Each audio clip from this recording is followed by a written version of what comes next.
আজ ছিল বুধবার আর বুধবারে মিনি ব্লগে তোমাদের জন্য আমি শেয়ার করব আমার সকালের ব্রেকফাস্ট।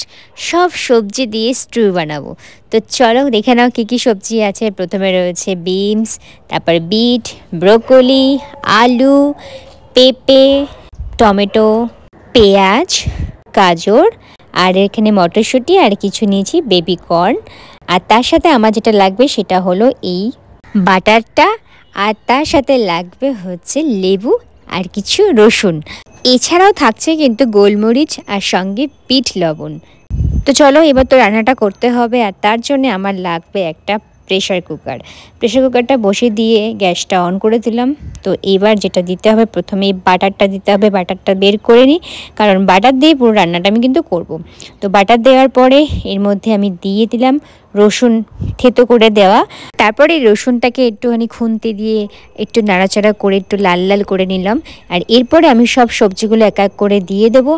প্রথমে দিলাম পেঁয়াজ, আর তারপরে দিলাম টমেটো। পেঁয়াজ আর টমেটো আবার রসুনের সাথে একটু ভালো করে নাড়াচাড়া করে নিলাম। দেন সব সবজিগুলো এক এক করে দিয়ে দিলাম। বাই দ্য ওয়ে, এর মধ্যে তোমাদের একটা টিপস দিই, যেহেতু আমি একটু স্পিরিচুয়াল, তাই কিন্তু আমি বুধবার করে একটু সবুজ সবুজ খাবার খেতে বেশি ভালোবাসি, কারণ এতে বুধ গ্রহ স্ট্রং হয়। যাই হোক, এরপরে দিলাম বিট নুন আর গোলমরিচ। তারপরে ভালো করে আবার একটুখানি নাড়াচাড়া করে নিয়ে এবার জল দিতে হবে, পরিমাণ মতন জল দিয়ে দেবে। আর রেডি হয়ে গেল আমার প্রেশার কুকার। এবার যেটা হবে সেটা সেদ্ধ হবে, 3 থেকে 4টে সিটি দিলেই হয়ে যাবে আমার স্টু রেডি। দেখো কি সুন্দর কালারটা এসছে। এবার এটা আলাদা আলাদা করে বাটিতে আমি সার্ভ করে নেব। তারপরে কিন্তু মিশিয়ে দেবো একটুখানি লেবু, কারণ লেবু দিলে একটু খেতে বেশ সুন্দর হয়। আর স্বাদ মতো নুন কম হলে দিয়ে দেবে। দেখতে কিন্তু অনেকটা মাটনের ঝোলের মতন হয়েছে, বাট না, এটা বিটের জন্যই কালারটা এসছে। তো চলো এবার দেখে খেয়ে কেমন হয়েছে। আমার মুখ চোখ দেখে তোমরা বুঝতেই পারবে কীরকম হয়েছে। অসাধারণ টেস্ট হয়েছে, সিরিয়াসলি বলছি।